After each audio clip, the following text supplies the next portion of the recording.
Buenas noches, mi nombre es Simón Uprimni Áñez y soy estudiante de Sociología y estudiante del segundo laboratorio del área de Demografía. Por lo tanto, los productos que tengo que entregar para el final de este semestre es un avance, el estado del arte más avanzado, mi proyecto de investigación y los instrumentos para llevar a cabo el proyecto. Entonces, pues primero quiero empezar rápidamente recordando qué hice el semestre pasado. Yo estoy trabajando en la línea de demografía histórica con el profesor Fernando Bejarano y mi tema general es demografía y conflicto armado en Colombia. Entonces, yo había visto durante las investigaciones eh, preliminares que existen en general dos maneras de ver la relación entre demografía y conflicto armado. Una, que es la más usual, es la de las consecuencias de la demografía de la guerra sobre la demografía de una población. Entonces, por ejemplo, cuántos muertos, cuántos desplazados deja una guerra sobre una población, que es muy importante y pues es que lo que ha sido la forma más tradicional de estudiar la relación. Y una segunda que es mucho más reciente en el tiempo y que se interesa más por la relación inversa. Entonces empieza a ver la demografía como una posible causa de del conflicto, de la guerra. Esta me parece a mí mucho más interesante y es más novedosa y entonces se empieza a interesar por qué posibles características en una población hacen que sea más probable el hecho de que dentro de esa población surja un conflicto. Está claro que cuando digo causas no estoy hablando de causas positivistas tradicionales en las que si pasa obligatoriamente pasa B, sino que cuando digo causas es más relaciones y eventos que de la como características de la estructura de una población que hacen más probable que surja un conflicto. Entonces ahí que surja violencia. Entonces ahí hay estudios muy interesantes que muestran, por ejemplo, que en general solo el hecho de tener más jóvenes para una sociedad hace que los riesgos de que en esa sociedad surja un conflicto sea mayor. Y otros estudios en esa línea han demostrado que si además eso se mezcla con otros factores como unos indicadores sociales negativos en términos de desigualdad, de pobreza, de difícil acceso al empleo para esos jóvenes, entonces esas posibilidades aumentan aún más. Lo que se ha visto es que principalmente es en tres esferas de la vida social las que pueden como aumentar esos riesgos de poblaciones jóvenes asociadas a surgimientos de conflictos, que es principalmente el del empleo, el mercado laboral, el de la salud y el de la educación. Entonces, si los jóvenes no se logran insertar bien en estos tres campos fundamentales de la vida en sociedad, es más probable, pues la evidencia ha mostrado que es más probable que la violencia surja y el conflicto. Bueno, entonces ahora paramos acá un momento y volvemos un poco a algo más demográfico, que es el fenómeno de la transición demográfica. La transición demográfica es, bueno, como saben, el paso en una sociedad de una mortalidad y una natalidad elevada, es decir, que nacen muchas personas y mueren muchas personas, a una mortalidad y una natalidad baja, mueren pocas personas y nacen pocas personas. Pues los estudiosos de la transición demográfica coinciden en que esta se da normalmente en cuatro etapas. Bueno, primero lo que acabo de decir, natalidad y mortalidad bajas, luego normalmente gracias a avances tecnológicos o algunos cambios culturales, la mortalidad, gracias principalmente a avances en términos de salud o de higiene, disminuye la mortalidad. Luego, ahí sí, gracias a algunos avances culturales o usos de métodos anticonceptivos, por ejemplo, la natalidad disminuye, esa sería la tercera etapa. Y en la cuarta, bueno, la mortalidad y la natalidad, las dos son bajas. Incluso se habla ahora de una quinta etapa en la que la mortalidad es mayor que la natalidad y esto hace que la población disminuya. Bueno, en las últimas etapas de la transición demográfica se da un periodo histórico que se conoce como el bono demográfico. Este dura algunas décadas para una sociedad y es un momento en el que la población joven y activa que tiene una sociedad es muy numerosa, porque ya han logrado controlar la natalidad, entonces no nacen tantos niños, pero esa población todavía no ha envejecido. Entonces es un momento en el que la pirámide poblacional tiene una forma de barril, algo así. Entonces, no, arriba no hay tantos viejos y abajo no hay tantos niños, entonces tiene una población joven y activa muy importante. Y bueno, esto vale la pena aclarar que es un fenómeno que solo se da una vez en la historia de una sociedad, el bono demográfico solo se da una vez porque la transición demográfica es un fenómeno irreversible. Y bueno, siempre se había considerado al bono demográfico como un elemento muy positivo para una sociedad, porque se veía como la oportunidad de crecer económica y socialmente. O sea, simplemente es del lenguaje, se le dice bono demográfico o dividendo demográfico también se le dice. Entonces los bonos y los dividendos siempre son algo buenos. Y se consideraba así porque se pensaba, bueno, las sociedades tienen un montón de población joven que necesita menos gasto social del Estado. El Estado no tiene que invertir tanta plata en ellos como si lo tiene que hacer, por ejemplo, con los niños, que sí requieren mucha plata, o con los viejos, con las pensiones, la salud, etcétera. No, ellos no necesitan tanto gasto y además pueden producir mucho. Entonces siempre generalmente se había considerado como un momento único y positivo para una sociedad, como una oportunidad de crecer.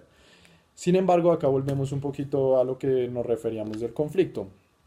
Porque entonces algunos estudiosos empezaron a decir, no, pero es que el, el, este periodo del bono demográfico no es algo totalmente objetivo que apenas lo pasa una sociedad va a crecer y va a mejorar, no, sino que el Estado también tiene que propiciar el ambiente para que el bono demográfico se aproveche. Entonces tiene que implementar ciertas medidas para integrar a esos jóvenes, que son muchos, al mercado laboral, a la educación pública, etcétera, etcétera. Y ya hay otros que fueron más lejos y que dijeron, no, es que no se trata solo de que no se aproveche y de que se pierda, sino que incluso el bono demográfico puede ser un elemento negativo para una sociedad. ¿Por qué? Porque si el Estado, si el país no está preparado para vivir ese bono demográfico, si no logra insertar a los jóvenes de una manera adecuada, pues va a tener un montón de población activa que no tiene oportunidades de vida, que vive en condiciones de pobreza, de desigualdad, y que por lo tanto, si en el país además hay tradición de violencia y de conflicto, entonces pueden ser muy fácilmente reclutados por grupos armados ilegales porque su costo de oportunidad es muy bajo, no pierden nada al entrar ahí, incluso eso les puede parecer positivo para mejorar su vida. Entonces el bono demográfico se empieza a ver en esta nueva corriente de análisis como algo peligroso para una sociedad. Bueno, entonces, ¿cómo se relaciona todo esto con Colombia? Simplemente con que nosotros pues queremos hacer una investigación que vea si estos postulados pueden servir para entender de alguna manera el conflicto colombiano. Porque ¿qué hemos visto? Que Colombia empieza la segunda etapa de la transición demográfica a mediados de los 60 y ese es justo el momento en el que nacen las guerrillas de las FARC y el ELN, por ejemplo. Entonces nos preguntamos, ¿puede haber allá alguna relación? O después, y ese ya es más nuestro tema de estudio, en lo que nos interesamos más es en los años 90 y principios de los 2000 la guerra en Colombia se intensifica de una manera muy importante y ese es justo el periodo en el que el país empieza a vivir el bono demográfico, en el que empieza a tener una población joven y activa más importante. Entonces, ¿ahí hay algo que vale la pena estudiar o es simplemente eso una casualidad histórica? Eso creemos que pues vale la pena estudiarlo porque podría contribuir a un mejor entendimiento del conflicto, pues porque no, el conflicto siempre se ha explicado a través de las causas tradicionales, ¿no? Entonces desigualdad, pobreza, una democracia frágil, narcotráfico, etcétera. Y es claro que todas estas son ciertas, pero ¿será que la demografía también tiene algo que ver ahí? Que el conflicto se pudo intensificar tanto en los 90 porque había una población, mucha población joven y activa que no lograba insertarse bien a la economía, a la educación, al sistema de salud y que por lo tanto decidió integrar grupos armados ilegales como las guerrillas y los paramilitares que tanto crecieron en esa época. Entonces creemos que ahí hay algo que vale la pena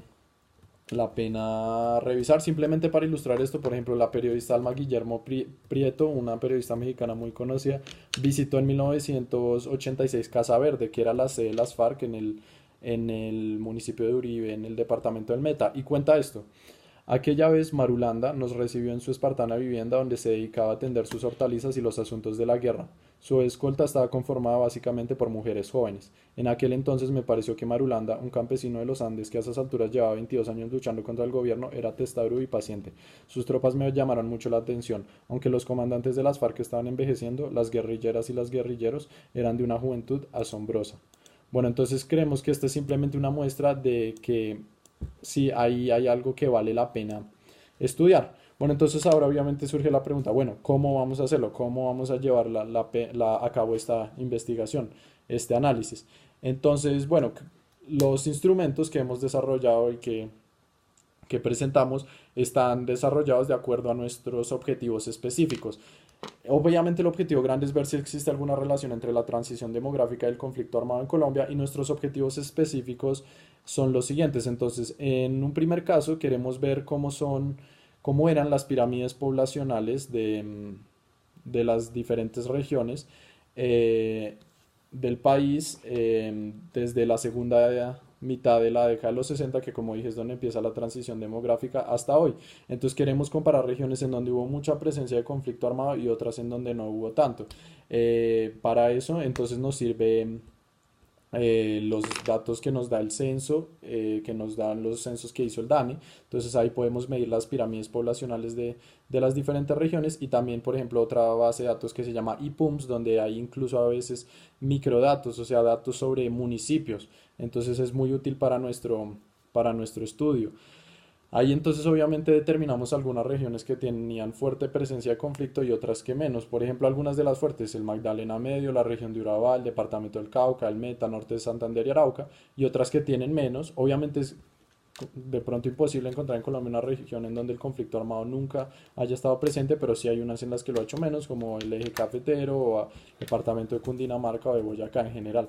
Entonces queremos comparar la evolución de estas pirámides poblacionales a partir de los censos y de los datos de IPUMS para ver si puede haber ahí alguna relación entre el conflicto y las pirámides poblacionales.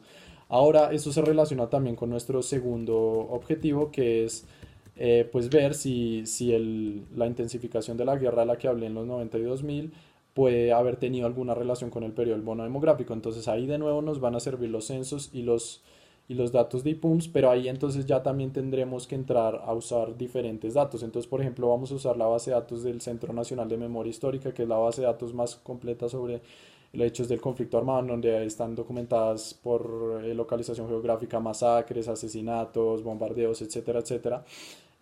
Usaremos otra base como la del Registro Único de Víctimas o la de Rutas del Conflicto, que es una página que documenta masacres desde 1982 y entonces ahí veremos en las regiones en donde más hubo hechos de violencia asociados al conflicto, cómo era la pirámide poblacional y además cómo era la situación socioeconómica. Entonces ahí veremos por ciudad, por ejemplo, índices que tengan que ver con el empleo, para eso nos sirven los censos también que preguntan sobre el trabajo, sobre la educación y también sobre la salud. Ahí también nos sirven las encuestas nacionales de demografía y salud que se realizan desde los 90, nos queda muy bien para ese periodo histórico y en donde se preguntan muchas cosas relacionadas también con la educación y con la salud. Entonces, ver si existe alguna correlación en las diferentes regiones entre presencia del conflicto, estructura de población y finalmente condiciones socioeconómicas. Situación social, sí. Y la última ya como es ver en qué momento exactamente el bono demográfico estamos ahorita, pues porque creemos esta investigación también debe servir como para plantear algunos lineamientos hacia el futuro. Entonces, en la región, obviamente esto tendrá que hacerse con los resultados del censo, del DANE, del 2018, que ya están próximos a salir, y ahí podremos ver qué regiones en Colombia consideramos que ya pasaron por la transición demográfica, ya dejaron su bono demográfico atrás, cuáles lo están viviendo plenamente o cuáles incluso lo están comenzando, porque eso también es algo muy importante, que en Colombia es un país demográficamente muy desigual. Por ejemplo, las diferencias entre el Chocó y Bogotá o Guajira y Antioquia son enormes. Entonces creemos que este estudio también nos debe servir eso, para medir a qué regiones del país les queda bono demográfico, cómo se puede aprovechar ese y también cómo evitar futuros ciclos de violencia en esas regiones que van a tener muchos jóvenes y que tienen que hacer algo para lograr evitar que se unan a grupos armados ilegales y darles una mejor oportunidad de vida. Entonces eso es lo que realizamos durante este semestre. Gracias.